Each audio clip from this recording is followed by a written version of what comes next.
etiquette booklet at unitedspinal.org. Hi, I'm Matt with Matt Clark's Northern Basement Systems. If you have a wet basement, moldy crawl space, or settling foundation and need an effective solution, we do all things basementing. Basement waterproofing, basement insulation, basement structural repair, and nasty crawl spaces too. Matt Clark's Northern Basement Systems has you covered. We offer free estimates, so for all things basementy, call 855-DRY-TIME or visit northernbasements.com. The Brady Farkas Show is produced and funded by WDEV and the Radio Vermont Group. We welcome listener feedback. Email your comments to wdev@radiovermont.com. The energy. The guy told me I was no spring chicken anymore, and that's why my ankle was still hurting. I'm 33, not 133. The passion. The Red Sox handling of Xander Bogaerts is a complete organizational failure. The opinions on all your favorite teams. No, not this year, but it's next year where Bill Belichick ends up on the hot seat. This is the Brady Farkas Show on WDEV AM, FM, and WDEVradio.com.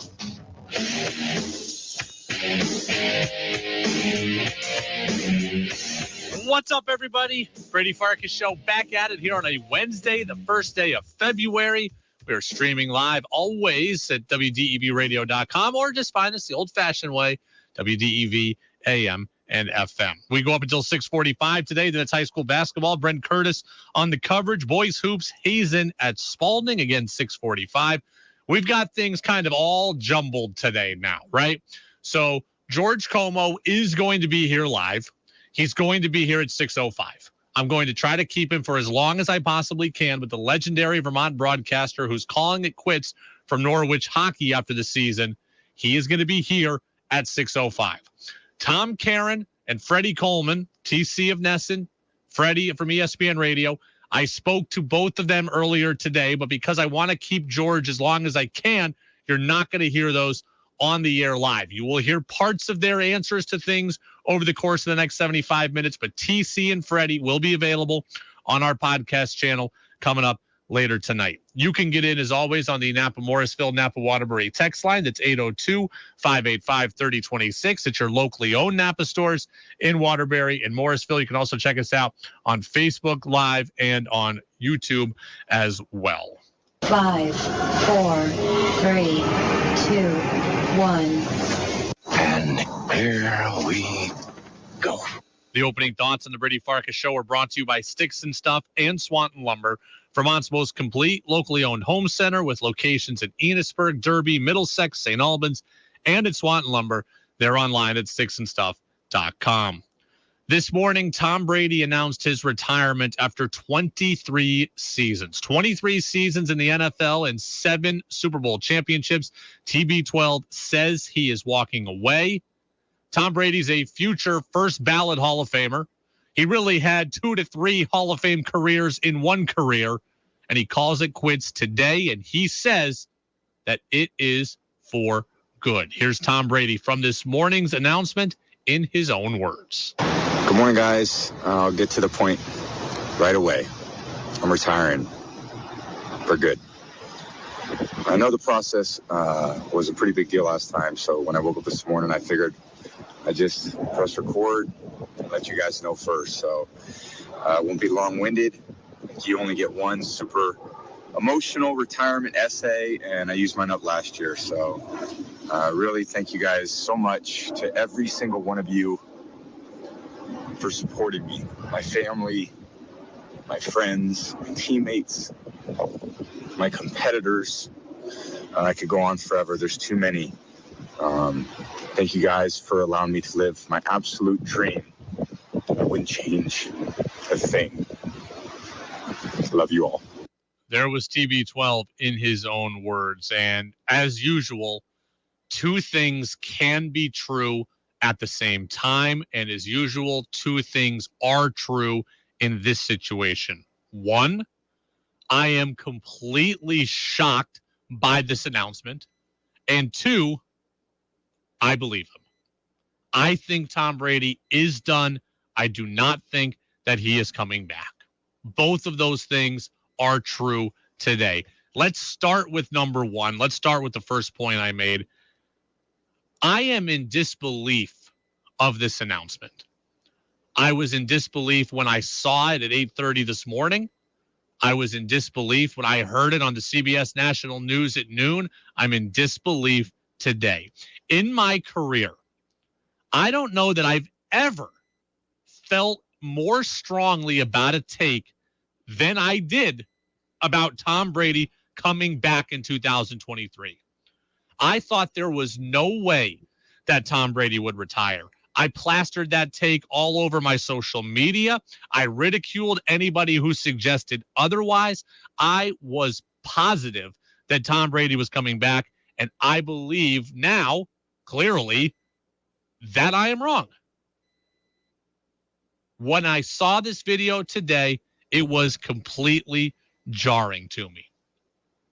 I just could not fathom a scenario in which a guy gives up his marriage and his kids for the sport of football just to play one more season with a middling team. I could not imagine that scenario. I thought for sure the decision to let football run his life and ruin his family life, I thought that was a decision that was going to give him multiple more years on the field, and I thought it was going to give him the freedom to pour even more energy into the sport. I was sure of it. And to see Brady walking away today, I really still cannot wrap my head around it. And I'm also shocked because Tom Brady seemed to have several good choices in front of him football-wise. This was not a situation where Tom Brady was going to get left out of the quarterback musical chairs. In fact, he was probably leading the quarterback musical chairs. He wasn't going to get left out in the cold. He had several realistic options. And he had several realistic options that would have allowed him opportunities to win. And for a guy who loves to win, I'm shocked to see him walk away from a chance to do that. He could have won in San Francisco. Heck, he could have won a Super Bowl in San Francisco.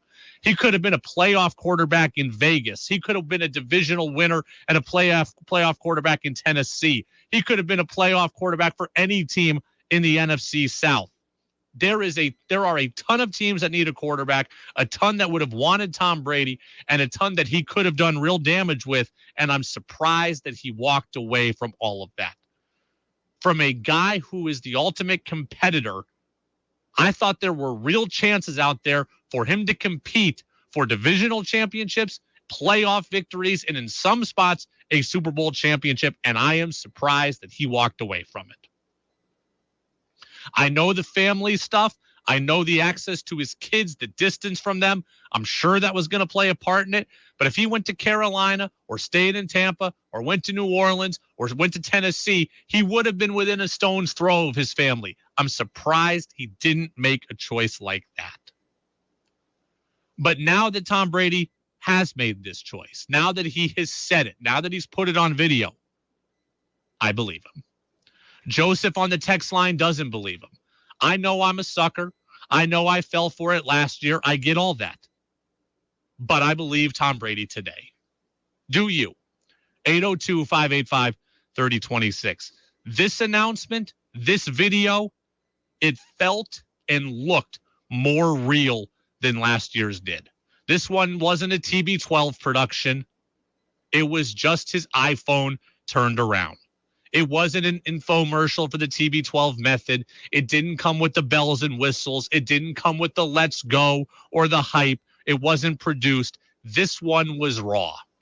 And you could see it in his eyes. He welled up. He teared up. He thanked his family. You could tell that this video and this announcement, you could tell it was making an impact. And it's the kind of impact that you can feel when there is a finality to something in your life.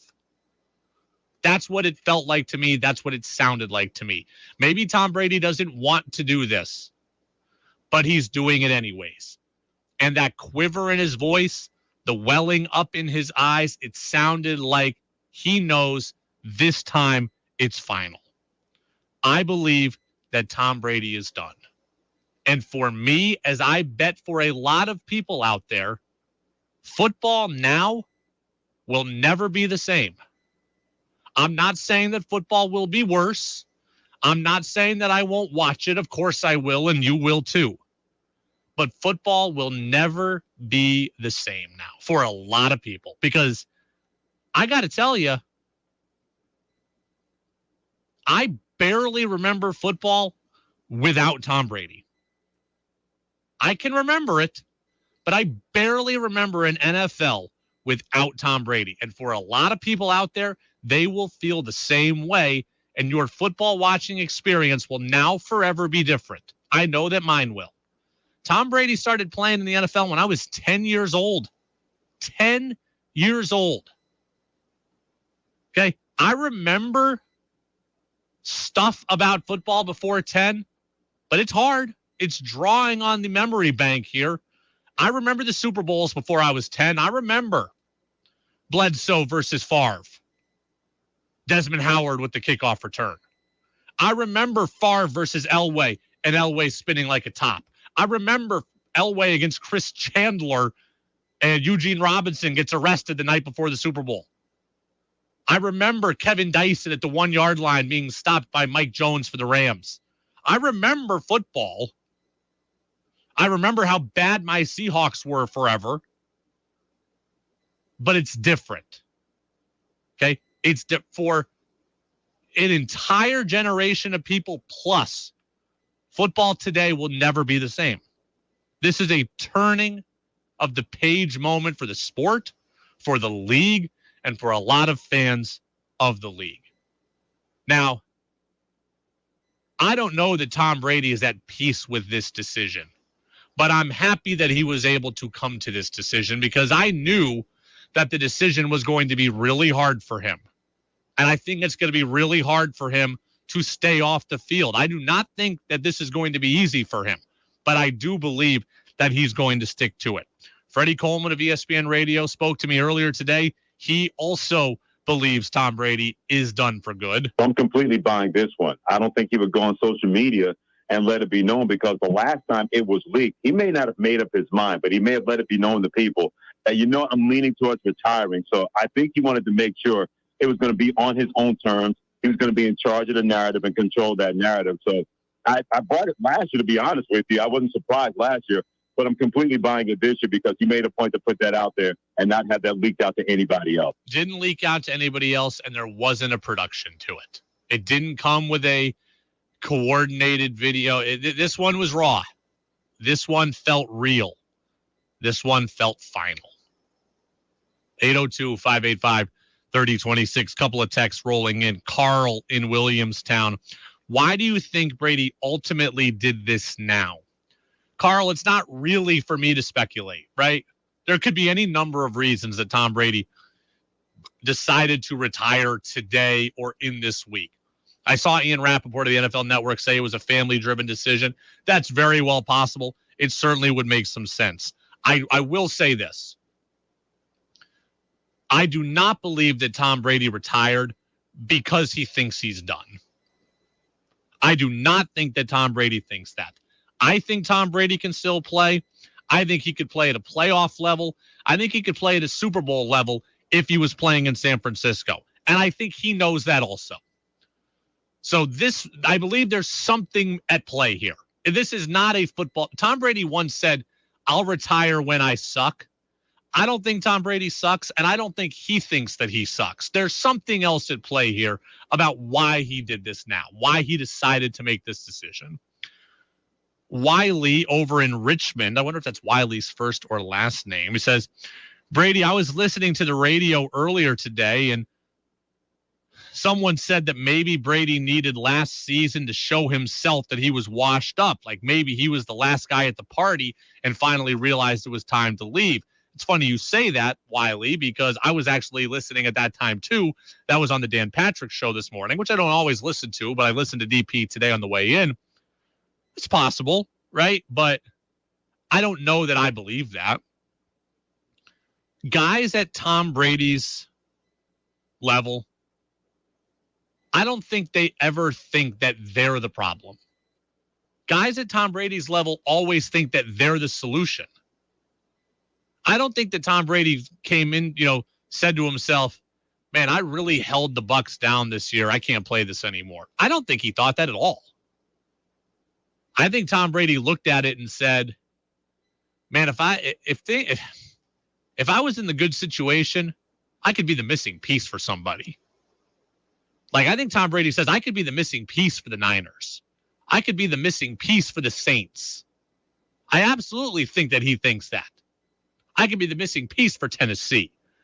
We could run this back with the Bucs, and with better health and luck, we'll be good again. I 1,000% think that he thinks that. I do not think that this was like he looked around and said, man, I really do stink, and I'm the last one to realize it. I don't buy that. Matt in South Burlington, why do you think he made the announcement now as opposed to the decision? Any number of reasons, right? One, he can get on with his life now. He doesn't have this hanging over him. He won't be asked about it all off season. Maybe now as he's done this, he can make some repairs to his relationship with Giselle and have a better off season with his kids. That might be true. Two, easier now for other teams to make decisions and make moves, right? Brady was going to kind of hold up the quarterback market. Now the ice jam has been thawed and other things can happen. Teams now have the knowledge of Brady's plans and they can go out and make other decisions. So I do believe that's part of this as well. And three, next week is Super Bowl week. If this was going to get leaked by anybody else, I don't think Brady wanted it out next week where it's taking away from the game. The Radio Row stuff, Brady will ultimately be a huge storyline there. But for the league, they can talk about Brady now for the 3 days. And then when everybody gets to Phoenix, they could focus on the game. I don't think Brady wanted to take away from the game. So I think that's part of the reason, all of it, why it comes out today versus any other day. It is the Brady Farkas Show on WDEV, AM and FM, WDEVradio.com. Now, what happens with Tom Brady as far as the Patriots are concerned? Now that Brady's retired, and I think it's for real, what do the Pats do? I've got 3 things I want to see happen. I'll tell you what those are next on WDEV, AM and FM. The WDEV studio is sponsored by Sticks and Stuff and Swanton Lumber, Vermont's largest independent home center, powered by Marvin Doors and Windows. Go to sticksandstuff.com for store locations and hours. Winter in Vermont can seem idyllic, but for those struggling to heat their homes and feed their families, it can be cold and long.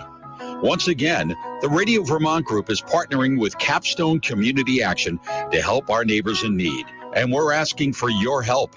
Media coverage is underwritten in part by Ladder One Grill in the historic firehouse in Barrie, Gifford Medical Center, caring for you for life. Woodbury Mountain Toys, a fixture on State Street in Montpelier since 1991. Stowe Beverage, Mountain Road in Stowe. And Nelson Ace Hardware, tools, garden supplies, home decor, and household items on Main Street and Barrie. The Radio Vermont Group urges you to help fuel your neighbors this winter. Go to fuelyourneighbors.org to donate today. Even the smallest donation can help. If you love them enough to listen to them practice the same song on tuba, please be done. Over and over and over and over and over, then surely you'll check nhtsa.gov/the right seat to make sure they're correctly buckled in the back seat. Sounds good, honey. Check today at nhtsa.gov/the right seat. Brought to you by the National Highway Traffic Safety Administration and the Ad Council. The NASCAR Cup Series. Green flag is in the air at the Los Angeles Memorial Coliseum. Heads back to the City of Angels. And they're beating and banging, and Justin Haley hammers the inside wall. For another trip around the LA Coliseum. Off 4, checkered flag is out, and Joey Logano has done it. It's the Busch Light Clash at the Coliseum. Sunday afternoon, February 5th at 4:30 on your racing station, WDEV. Your chance to be part of the show is on the text line at 802-585-3026.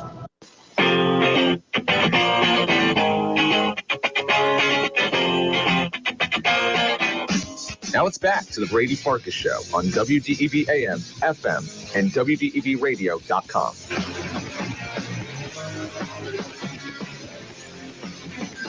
Welcome back in, Brady Farkas Show right here on WDEV AM and FM, WDEVradio.com. Things a bit screwy today for us. Usually at this time, I talk to Tom Caron of Nesson on a Wednesday. I spoke to him earlier today. That interview is up, I'm told, on our podcast channel on Apple Podcasts, Spotify, and WDEVradio.com. We will have George Como, Norwich broadcaster, the legend, live in studio in about 15 minutes. So I know George is on his way in now.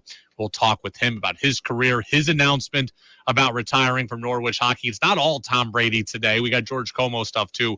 So George will be with me in here about 6:05. Now that Brady is retired and now that I believe that it's for good, I want to see three things happen when it comes to the New England Patriots and Brady. One, I want to see a statement from the Patriots higher-ups on Brady. They did this last year. It's appropriate to do it again. And guess what? We've already checked that one off the list.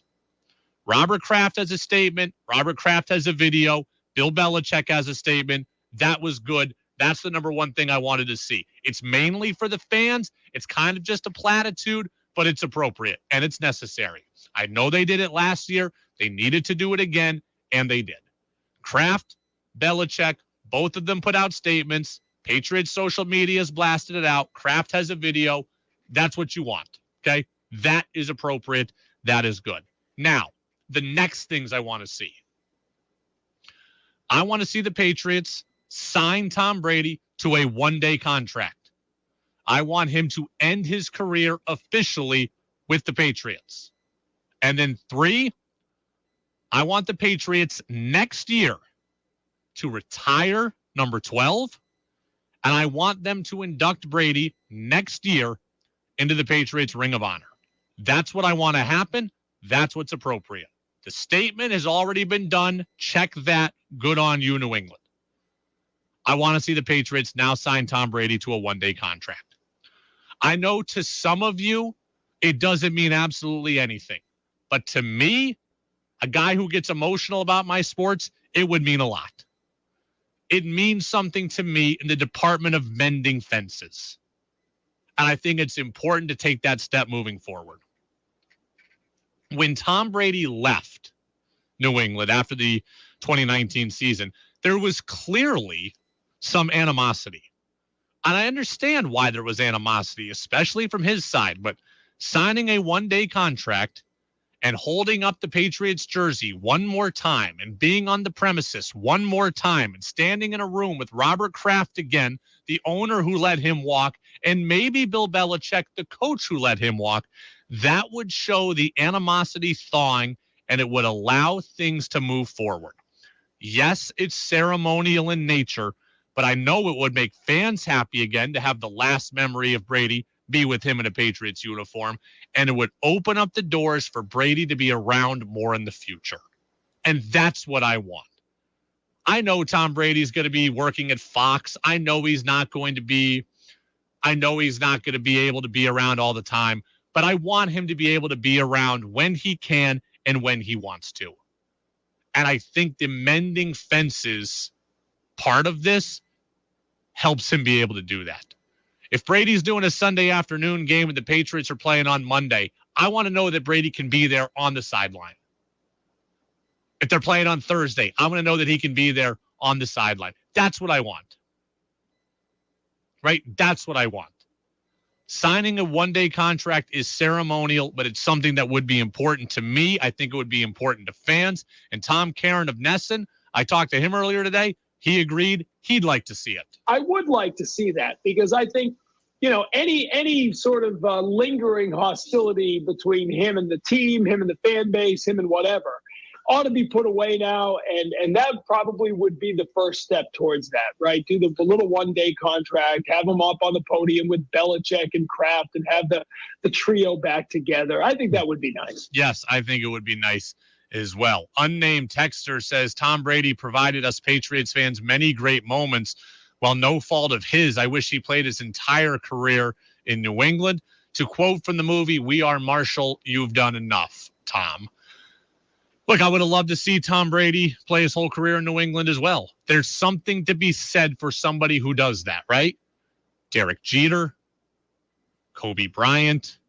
There's something to be said for guys that play their entire career in one spot. It does give you a certain level of clout. Now, Tom Brady didn't get it. That's fine. I want to see the last moment of him be with the Patriots jersey. Glenn in Middlebury has a good question. I'm going to answer that in a minute. I promise you, Glenn, I will not answer your question. I just want to finish this thought here on Brady first.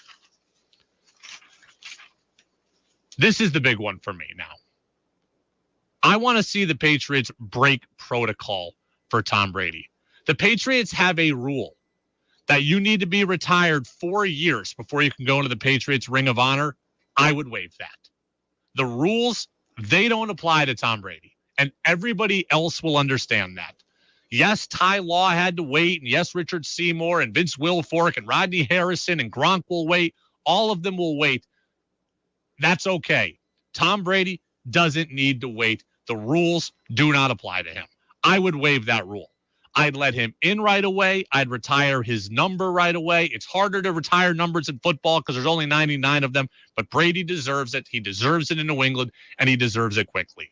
Break all the rules for TB12. Freddie Coleman of ESPN Radio agrees with me on that too. They should definitely retire his number next year. I don't think you need to wait 4 years. If I had my way, Brady, he wouldn't wait 5 years to get into the Pro Football Hall of Fame. I put him in this August because I think it's clearly obvious that he's going to go in, but why wait the 5 years? But I understand protocol as far as that goes. But if I'm the New England Patriots, you got to have a Tom Brady day or make it a Tom Brady week because you would not be this organization without him and Bill Belichick together. And they made that work for 20 years. So there's no need to wait for 4 years for Patriots Hall of Fame. We know what he did. Have a whole Tom Brady week. Have a whole pomp and circumstance to do. Now, I wouldn't break the rule about the Pro Football Hall of Fame. I'd still make him wait the 5 years there. But if I were the Patriots, I'd waive their organizational rules, no doubt. Absolutely no doubt. My only caveat would be this. I'd schedule this all for the end of the season. Now, I know Brady's Fox broadcasting schedule will impact things, but I'd schedule it for as close to the end of the season as I can, because if Brady decides to come back and play again, I can't have already retired his number. If I do this week 1, and in week 6, Brady says, I want to play again, well, then I look quite lame, don't I? At least if I schedule it for week 14, and he decides in week 4 he wants back in, at least then I can cancel it. So I will break all the rules for Brady. But I'm scheduling this for as close to the end of the season as I possibly can. It is the Brady Farkas Show, WDEV, AM and FM, WDEVradio.com. Ralph says, I don't think you will see that with Brady. He should wait like everyone else. Brady's not everyone else. He should wait for the Hall of Fame, the actual Hall of Fame. The organizational Ring of Honor, he shouldn't have to wait for. The rules do not apply to Tom Brady when it comes to the Patriots. John in Moncton, I agree with your comments. I have seen the Red Sox do this with former players. Good to see former players at Fenway. It would be nice to see. I think he's talking about one-day contracts. I 100%. It's a feel-good moment. It's a feel-good moment for the fans. It's closure for the fans. It might be some closure for the organization. It opens up the door to the mended fences as far as I'm concerned. Random Text wants to know if the Red Sox are going to sign Michael Wacha. We'll save that for Buster tomorrow because that has no place in today's show. Glenn in Middlebury, I'm glad you asked this. Brady, do you have any comments on the incident at the junior high game in Alburgh last night? We've been reporting on this all day where the spectator died yesterday after a brawl broke out at the St. Albans in Alburgh 7th and 8th grade boys basketball game. I do have comments on that. I'm going to get to them right before the end of the show, going into our high school basketball game. So I'm going to keep George Como in here for as long as I possibly can. And when we kick it over to high school basketball, that's when I will have my comments on that, because that is a tragic story. That is a jarring story, and it's a story that we should not have to be telling. Here's a precursor to my comments. We, as people, need to be better because last night should not have happened. And the result that happened last night, a death in our state over youth sports or contributed to by youth sports, should not have happened. We'll do that after George Como. We'll get the CBS News update and George Como in studio next with us here on the Brady Farkas Show on WDEV. This is WDEV, Vermont's news station, owned and operated by the Radio Vermont Group. From the top of Sugarbush, 96.1 FM, WDEV Warren and Waitsfield, 96.5 W243 Barrie, 98.3 W252 CU Montpelier, along with our founding station, AM 550 WDEV Waterbury Montpelier, streaming at WDEVradio.com. 91 years of serving Vermont, the friendly pioneer, WDEV.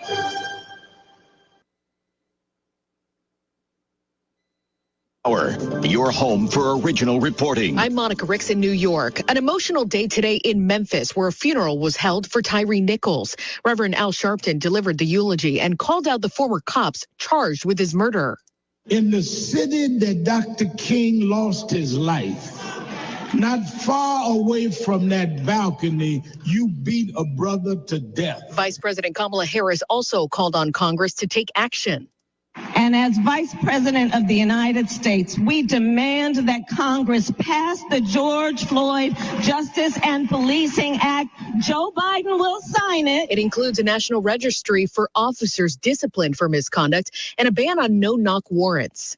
In Washington, President Biden met with House Speaker Kevin McCarthy. The House Speaker calls it a good first meeting. We agreed to continue the conversation. Kevin McCarthy says he aims to find common ground with the president to raise the debt ceiling and avoid a first-ever U.S. default. I believe if we're able to get to an agreement, we could have a funding agreement for the next 2 years. But McCarthy says he will insist on spending cuts. The White House says Republicans want to cut Medicare and Social Security. But the Speaker insists. No, we're not talking about that. Stephen Portnoy, CBS News, the White House. The FBI came up empty today after searching President Biden's vacation home in Delaware for more classified documents. Ian Sams is with the White House counsel's office. The president's been fully cooperative, and he's directed his team to be fully cooperative. And that's because he believes in the independence of the Justice Department. He believes in giving them the space to conduct a thorough review and to conduct that review efficiently. It's the third Biden property agents have searched. Travel is a mess right now thanks to a massive winter storm. Kyle Matthew was trying to fly from Tulsa to Chicago and got stuck in Louisville. The flight that is to Chicago is stuck in Kentucky, and because of weather, they couldn't take off. And actually, the flight was about to land here in Tulsa, but they couldn't because of the sleet and ice, so they ended up going to Kentucky. 2,300 flights have been grounded today due to weather. Yelp is dealing with more hate-filled reviews. Yelp says in 2022, it removed more than 2,000 posts for hate-filled speech. That's a huge spike compared to 2021, when less than 250 reviews were removed. The company says many of the reviews targeted Black, Latino, and LGBTQ businesses. But the minority group seeing the biggest increase in the objectionable reviews involved Asian Americans. Yelp says it's trying to be more aggressive in removing these reviews. CBS's Steve Futterman. Facebook's parent company posted lower profits. CBS's Matt Piper. Meta reports its first annual sales drop since the company went public in 2012. In the final 3 months of last year, Meta earned $4.65 billion, down 55% from a year earlier. It's mostly due to ad losses to rivals like TikTok. This is CBS News. Want to go someplace new? Yeah, you do. Just follow me. I'll lead the way. Welcome to CBS Mornings. See something new. Oh, my God. That was a good moment. Learn something new. This is my first virtual reality interview. Meet someone new. Like me. Nate B in the house. What? There's always something new under the sun. I came to shine because you guys are shining this morning. CBS Mornings, weekdays on CBS. I'm Nora O'Donnell in the nation's capital. The CBS Evening News with Nora O'Donnell, bringing understanding. Mr. President, there's a lot to talk about. A lot to talk about. With facts first. Is this a national emergency? Unbiased reporting. Do you think she was afraid to report what happened in Afghanistan? Yes, ma'am. And you put your life on the line. Why do you do it? I just love being out there. Making sense of our world. Do you think there's something about the pandemic that unites us all? The CBS Evening News with Nora O'Donnell, weeknights on CBS. Former actor Nathan Chasing Horse, who's known for his role in the film Dancing with Wolves, has been arrested for sexual assault. He portrayed the young Sioux tribe member Smiles a lot in the 1990 Kevin Costner film. He was arrested after police raided his North Las Vegas home where he lives with his 5 wives and accused of running a sex cult, sexually assaulting indigenous girls as young as 13 for roughly 2 decades.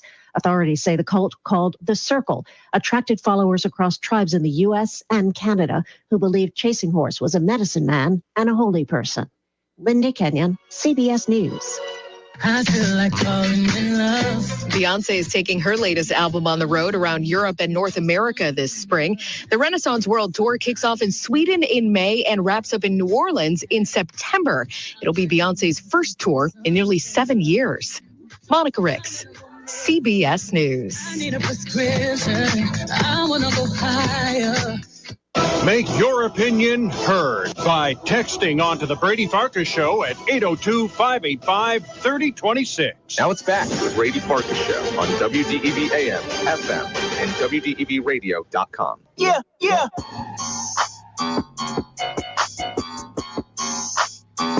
Welcome back in, Brady Farkas Show right here on WDEV, AM and FM, and WDEVradio.com. High school basketball coming up here in about 40 minutes for our coverage at least. 7 o'clock is the tip-off, but the Hazen boys are taking on Spalding tonight at Spalding. I'm told it's a very big crowd already in that gym. I used to play men's league hoops at the Spalding gym. Loved that gym. Played pretty well there back in the day, and a great place to watch a game as well. So I know a lot of fans are in attendance at that one. Brent Curtis is on the call. So it's not all just Tom Brady retirement talk today. There was another fairly big retirement announcement this week. Our own George Como, who's been calling Norwich Cadets hockey for 25 years, several or all of it here on WDEV. He announced that he is stepping away from Norwich hockey after this season. The season is not over. The Cadets are rolling in this season. They're in the top 10 nationally, and hopefully they play deep into March. But George Como stepping aside after this season, after 25 years. He's a Hall of Famer. He's a true professional, sportscaster of the year several times, and a great kind of pseudo co-worker for me underneath the WDEV radio umbrella. He's in studio with us now. George, it is good to see you. Thanks for making the trip. Welcome in. How are you? I am doing well, Brady. Thank you very much. Pleasure to be here. I've not done this with you in a long time, and it's good to be in here. Well, I appreciate you being in and taking the trip down for us. You know, you would reference one of the reasons you were stepping aside was the travel, kind of coming from the Champlain Valley is arduous and tough. But I got to say, it was nice of Tom Brady to let you have Monday and save his announcement for Wednesday. I thought that was very classy of Brady. It's good of Brady. I appreciate help from him whenever I can get it, and. Of course, his disappearing is going to make you the one and only Brady who matters in the sports world. So it all works out. That's what we're shooting for. You make the announcement on Monday. We played it all day long here on this station.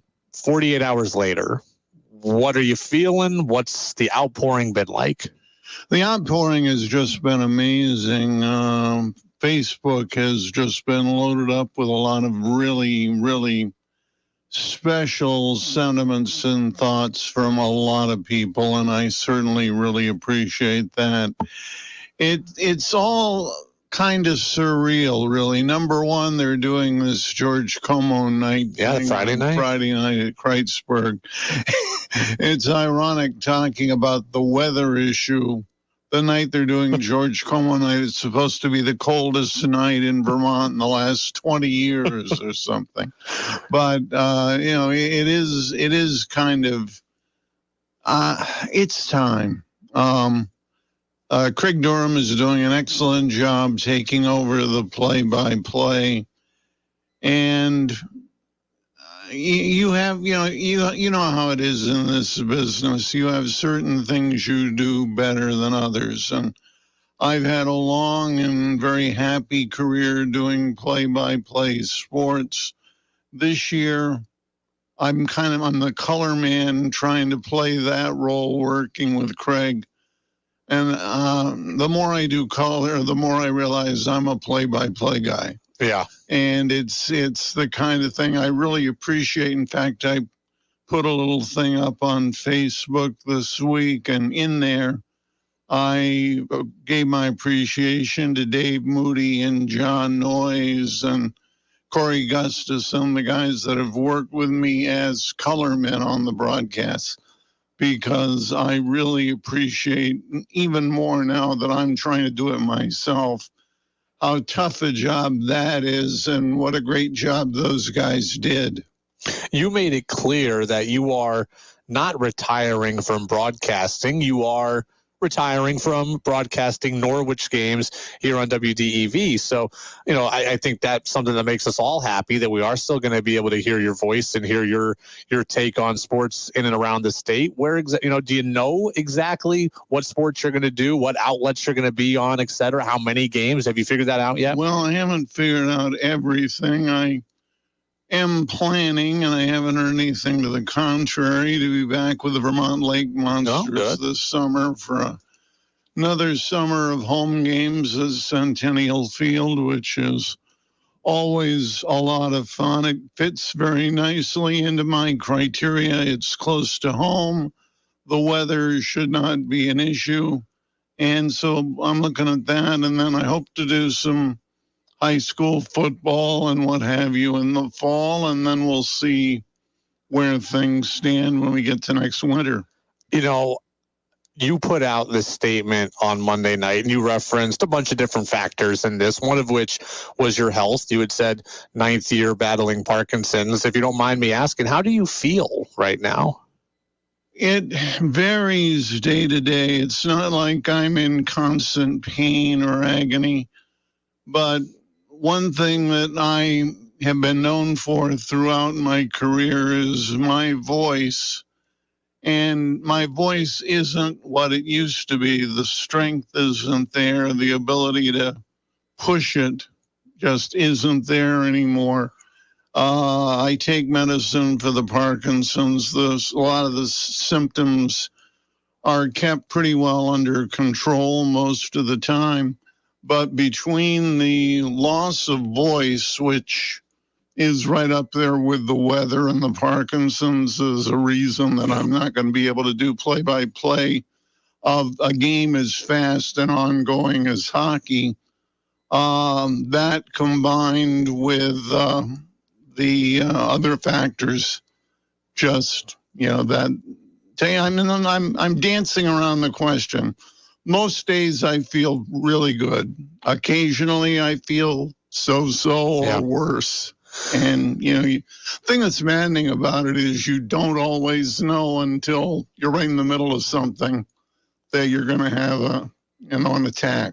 25 years, the voice of Norwich.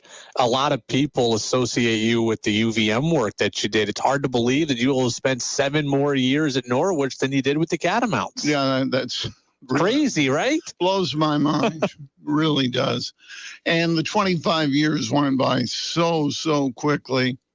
Of course, we had a lot of success. Yeah, that helps. When I was doing UVM, we had some good years. I was lucky enough to be there when John LeClaire was there, when Aaron Miller was there, Marty St. Louis, Tim Thomas, Eric Perrin. Had some great players. We also had some very down years during the time that I was at UVM. When I was with Norwich, it's really been nothing but success every year, and culminating in 4 national championships so far, hoping to get one more.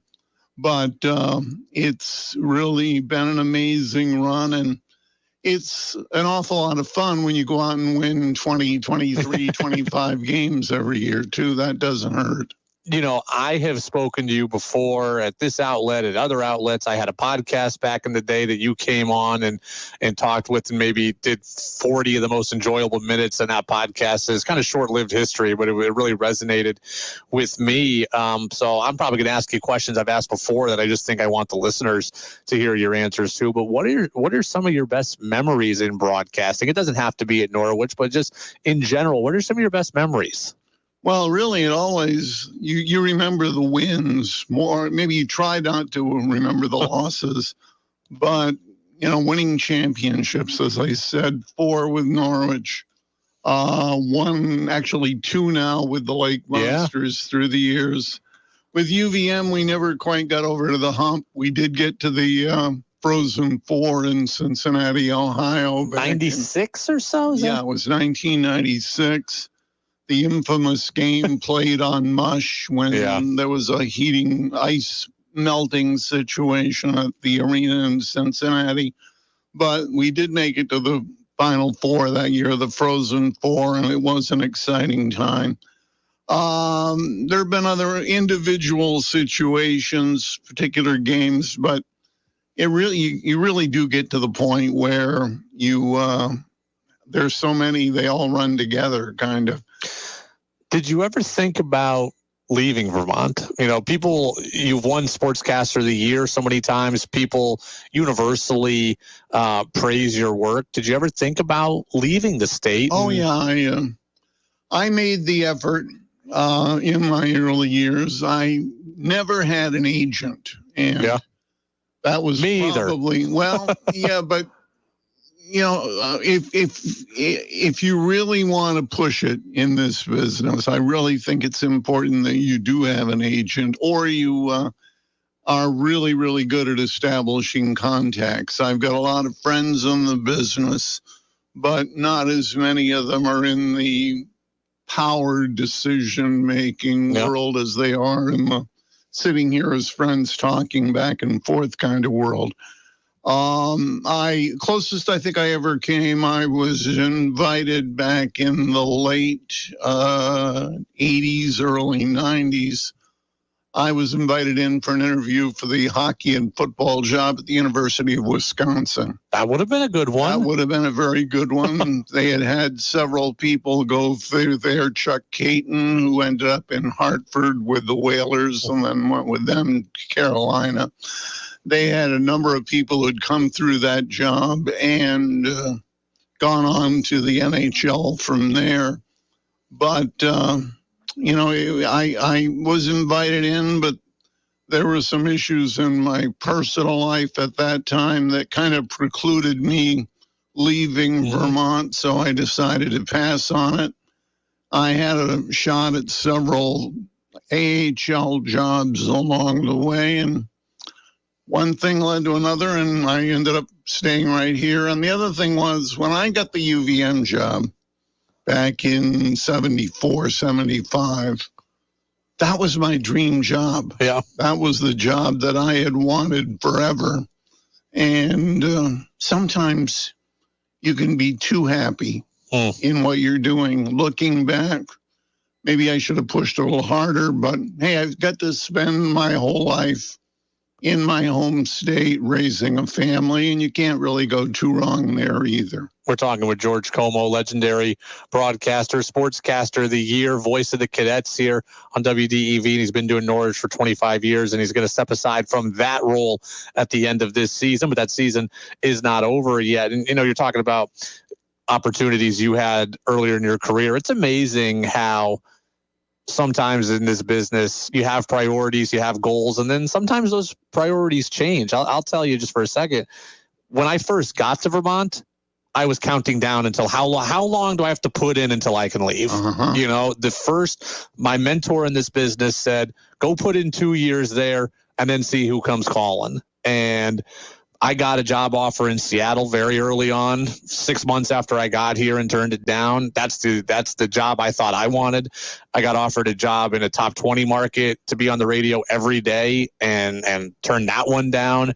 And here I am. And I've had a couple other things that got to the finish line that I turned down too. And it's just, I got to interrupt. Seattle is your dream deal, isn't it? Yeah. So the thing was about that job was, one, they offered me something 6 months after I got here, and I didn't have a contract, and it was at my previous station. I didn't have a contract. So did I have to stay? No, but, it would have felt wrong leaving a job that I had just taken.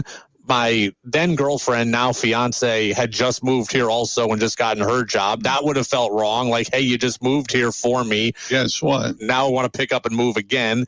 And, you know, the job wasn't exactly what I wanted, right? I want to be on the air. I want to be doing this.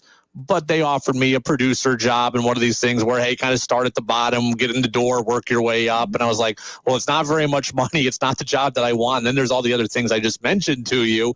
So it just didn't work out at that time. And, that was 7 years ago. And 7 years later, here I am. And it's like, I'm very happy here. And sometimes your priorities just change. It's amazing. Can I keep you for a couple of more minutes? Because I got more. As long as you want. So, this Norwich team, we mentioned, you've said a couple times here, you want to end on a 5th national championship. This team right now, number 8 in the country this week, and they're knocking on that door again. George, you think they got a chance at it?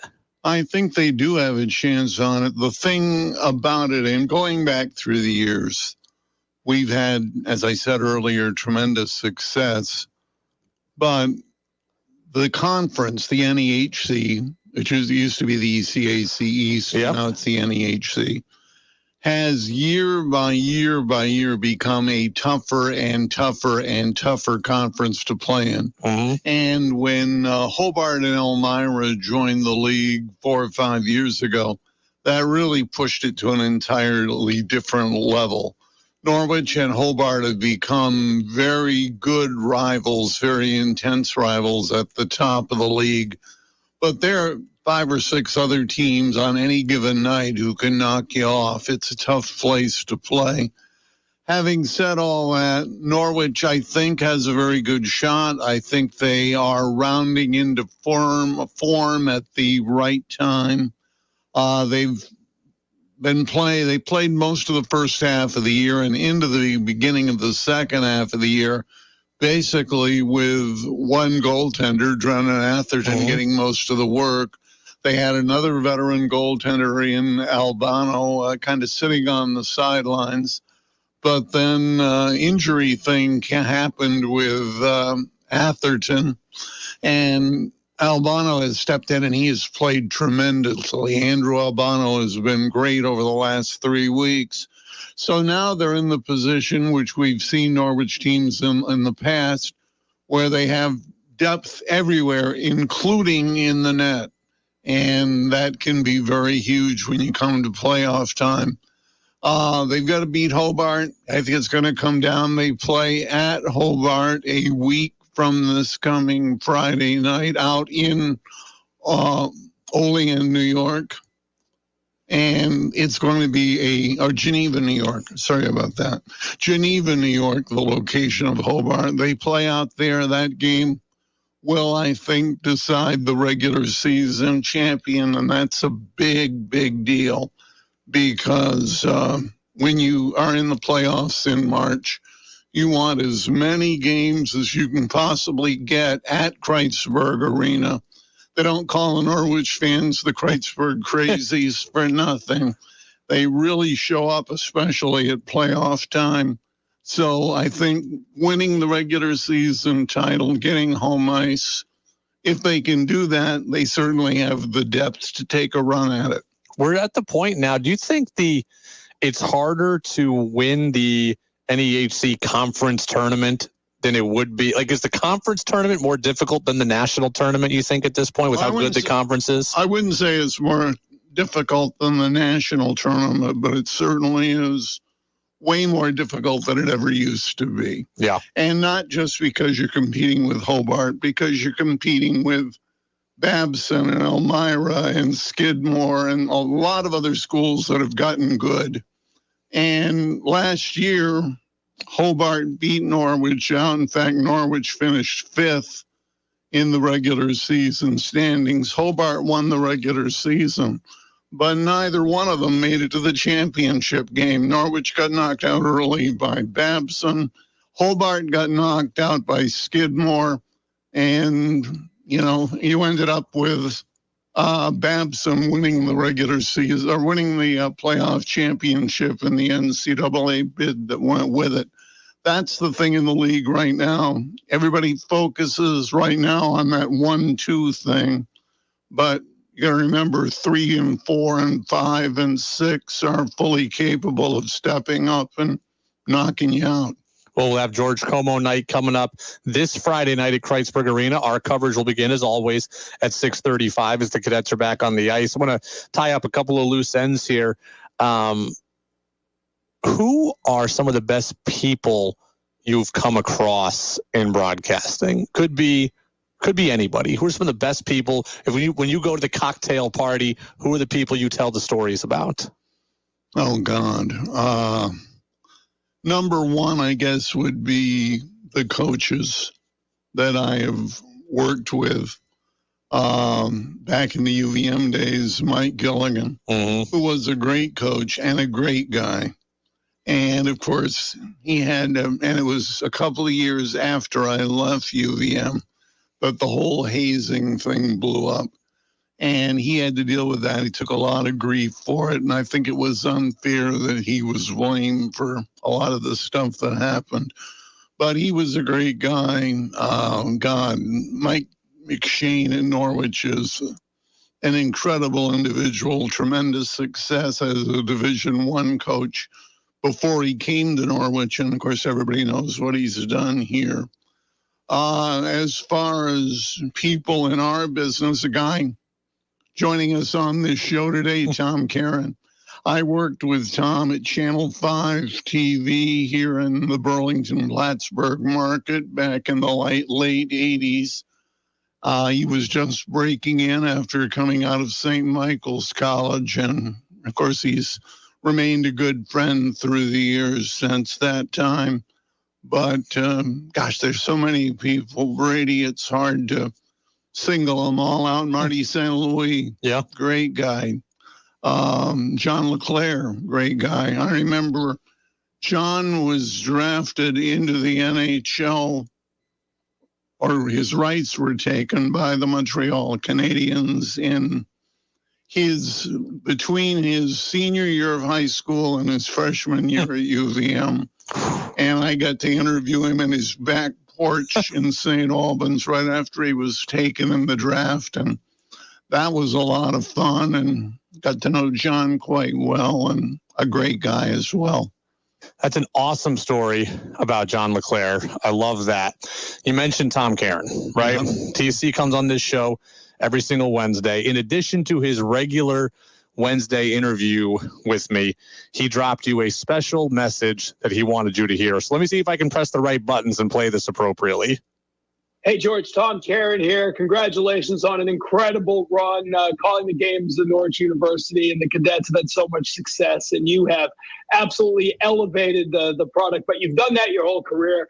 I've learned so much from you, watching how you prepare for games back when we were at PTC together a long, long time ago, and just how you always took every broadcast seriously. You always made me feel that a game you were doing was the most important game in the world that night, and I've always tried to carry that with me. Doesn't matter if it's Division 1, 2, 3, or 4, even though there isn't a 4, that you should always be prepared for the game, and that you should get to know the players and be ready to really tell the listener, the viewer, everything they need to know about that broadcast. And you have always done that, whether it was a NASCAR race at Thunder Road, or whether it was Plattsburgh, the national championship, listening to you do college and pro games over the years. It has been a pleasure. So congratulations. I'm sure you're not done, but great to hear you stepping back a little bit and maybe enjoy a little of this, because you have earned it. Congrats, George. So that was Tom Caron, the Red Sox and Bruins insider over at Nesson, with a special message for you, George. That is very, very cool, and I appreciate TC taking the time to do that, and you taking the time to ask him. He's you talk about a guy who's had a tremendous career, and he is still climbing in the echelon of the things that are done in Nesson, and does such a tremendous job. So thank him for that. That's very special. Well, we certainly will do just that. TC again with us every single Wednesday, and George Como in studio with us now. Excuse me for interrupting. I while we was setting up to hear Tom's comments, a couple of other people that I should mention, and that's my compatriots in the media, covering first UVM. I know you're not talking about me. Oh, so. yeah, you're right there. You're right there at the top of the list. Buddy of mine who lives in Shelburne, we've logged so many miles together over the years. Gotta be Ted Ryan. Ted Ryan. Love Ted Ryan. Great guy. Great guy. I want to mention him. I want to mention my compatriot down in southern Vermont, Jack Healy, who has done a tremendous job covering sports in the state over the years. And there are other folks, but I wanted to get those two in as well. Well, George, we appreciate you. All the work you've done for 25 years at Norwich, all the work you've done it's got over 40 years in broadcasting in general. What's the official tally? Actually, my first broadcast job was after I graduated from UVM in 1972. So I actually have hit 50 years in broadcasting, so 48 in sports. 50 years in broadcasting, 25 with Norwich. You've been the voice of cadet hockey. You've been the voice of WDEV sports now for a long time. And I mentioned this story on Monday. I don't know if you heard it, but I wanted to relay it to you in person here. I want to thank you for always being so nice and welcoming to me and coming on shows that I've been a part of or podcasts, etc. I've always appreciated your accessibility, your willingness to come on. You didn't have to do it, especially when I was first starting out. And when I worked at Norwich for that 1 year in 2012, I was a 23-year-old punk. I thought I had it all figured out. I didn't have as much respect as I should have for Norwich, the place, for Northfield, the community, for Vermont, the state, and for you, the broadcaster. And I appreciate you not taking that personally. That was just me being a punk. And you're a true pro, a class act, one of the best on the mic and off. And I appreciate you always hanging out with me. Let me, number one, say you were never a punk. I definitely was, but I appreciate you saying that. But we knew you were, we knew you had missed your true calling, which was as a pitcher, but you did do pretty well on other things, and you continue to. So that's all good. Well, thank you very much. You're one of the best, and a lot of people happy that you were able to come on the show today, gave us some extended time, which I appreciate, and we do appreciate it. So the full show podcast will be available after the show. You can hear all of what George had to say. He's been with us now for 25 minutes, so I think this is the longest interview in Brady Farkas show history. So you're kidding. So we appreciate it. George Como, not riding off into the sunset yet. Cadet hockey coming up on Friday night. Our coverage begins at 6:35 as the push towards the NEHC playoffs continues. Big weekend, final home weekend of the regular season. Big game with Southern Maine Friday night. Even bigger game with Babson on Saturday. We hope to see everybody at Kreitzberg. Believe it or not, it will be warmer inside Kreitzberg than it will outside. So you have no excuse not to go, saying that it's cold. George, thank you. Thank you, Brady. Absolutely. Thank you again. It was an absolute pleasure to have George in as he gets ready to walk out for the night. All we can say again is just that. Thank you. I love getting guests in studio, because of logistics and COVID, et cetera. It's always been, it's been hard to get people in studio for this show for the last couple of years, but George made the trip down today, and we certainly do appreciate it. I had the text line closed while he was in here. My mistake, people. Mike in Bristol had some nice things to say. We had a couple of unnamed texters with some nice things to say. So everybody loves George. I love hanging out with George, and I appreciate all the kind words on the interview. You can hear the full thing, of course, again, when the show is over on Apple Podcasts and on Spotify. Right now, we will step aside briefly. We'll come back and transition to something I wish we didn't have to talk about. The story last night from Alberg. We've been covering it all day. It's a story that didn't need to happen. It's a story that shouldn't happen. We'll talk about it next here on DEV. Granite, known for its strength, lies hidden deep in the earth and reveals itself only when the softer layers are worn away. At Rock of Ages, they dig deep to unveil the strength and toughness of the granite that lies below. Just like these college athletes dig deep to reveal the power within themselves. Rock of Ages is a proud supporter of Norwich hockey and reminds you that nothing is stronger or more beautiful than buried granite from Rock of Ages. Visit them on the web at rockofages.com.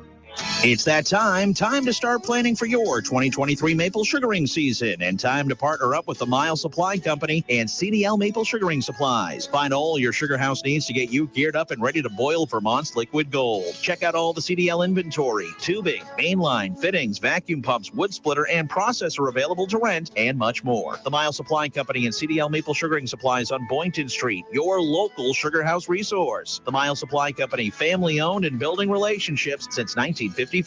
Whatever your interest, sports. It would be monumental. They can come away with 2 wins, right? Current events. Vermonters are very used to a serious, deliberate budget process. Weather. Now, typically, El Niños and La Niñas have generally a weaker effect. WDEV has a podcast for you.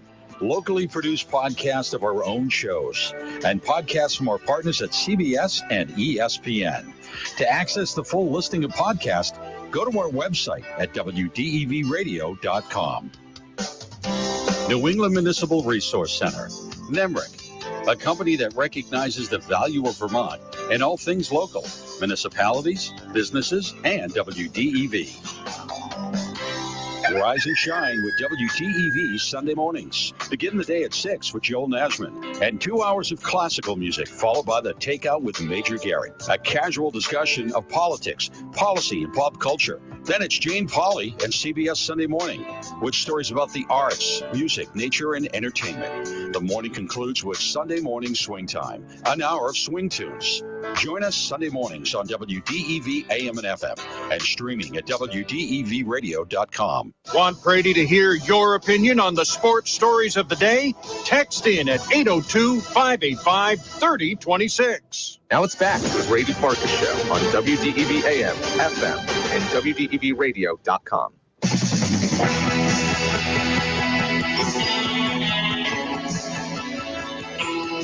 Welcome back in, Brady Farkas Show right here on WDEV, AM and FM, and WDEVradio.com. High school basketball is coming up next. We'll have that for you in a couple of minutes. Boys side between Hazen and Spalding. So the Wildcats travel to the Crimson Tide. Brent Curtis is on the call. There's a big crowd already there at Spalding, I know. I want to spend the last few minutes here talking about a story that I wish I didn't have to talk about. It's a story that we've been chronicling on our various news services all day, but it's the story out of Alburg last night. And by now, you probably know it. If not, here is the synopsis of it. There was a 7th and 8th grade boys basketball game last night in Alburg being played between Alburg and a team from St. Albans. There was a fight that broke out between adults in the crowd. I have not seen any video of it. All I have to go on is Channel 3 News saying they have obtained a video of what they believe to be the fight, and they see pushing and shoving and punches being thrown. It's somewhere in that melee, a 60-year-old man needed medical attention, and I'm a little bit fuzzy on when exactly he needed medical attention. I don't know if he needed it on site. I don't know if he drove away and subsequently decided that he needed it, but this man at 60 years old ultimately died.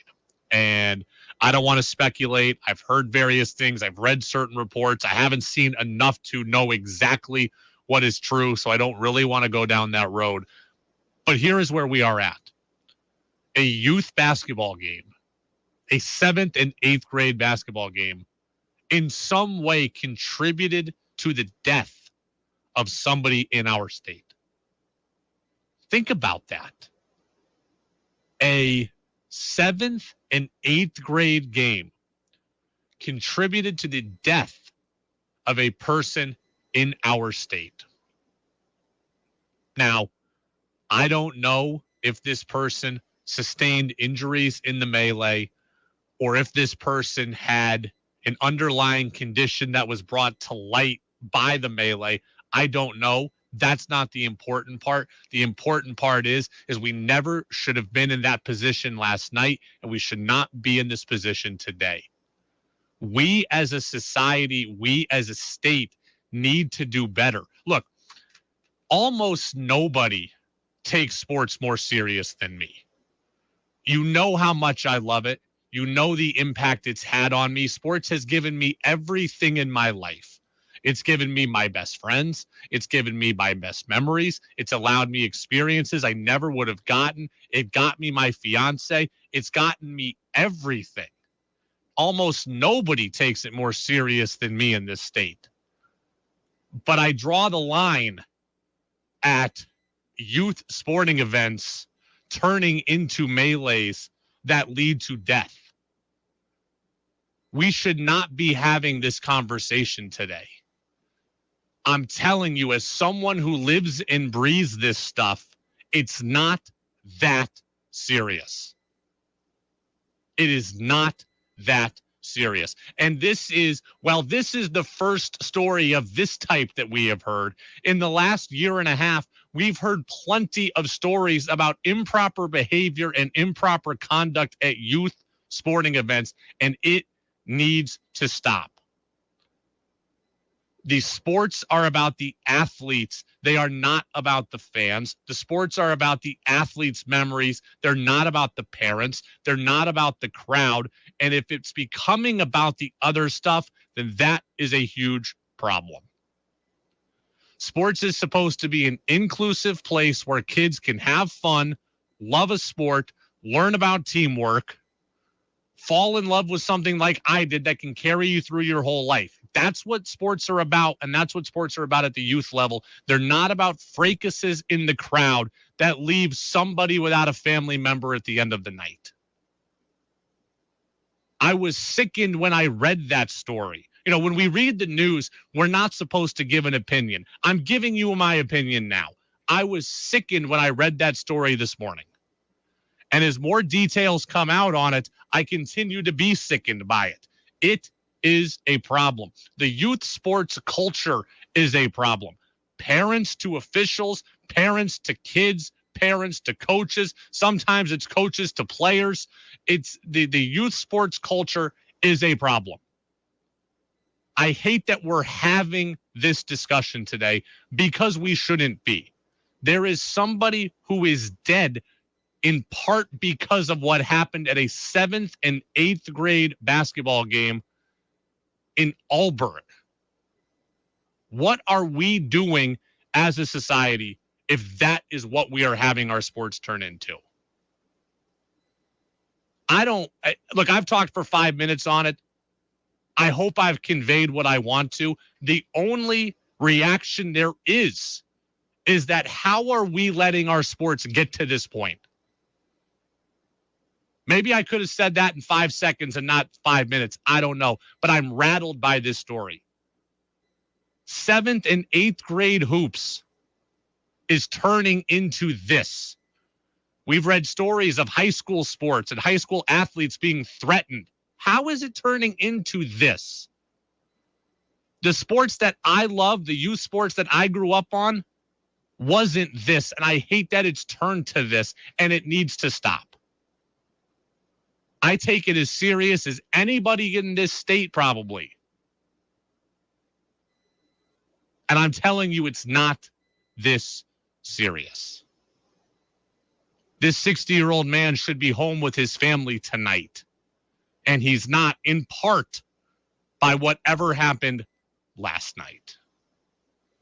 We do have high school basketball coming up next. Brent Curtis is on the call. It is hoops between Hazen and Spalding. Everybody enjoy the game as it was meant to be enjoyed. Let the players enjoy the game as it was meant to be enjoyed as well. Thanks to George Como for coming in, Tom Karen, and Freddie Coleman. Those interviews available on the Brady Farkas Show podcast channel. We'll see you back here tomorrow. At Fisher Investments, our clients know we have their backs. How do your clients know that? Because Fisher Investments is a fiduciary.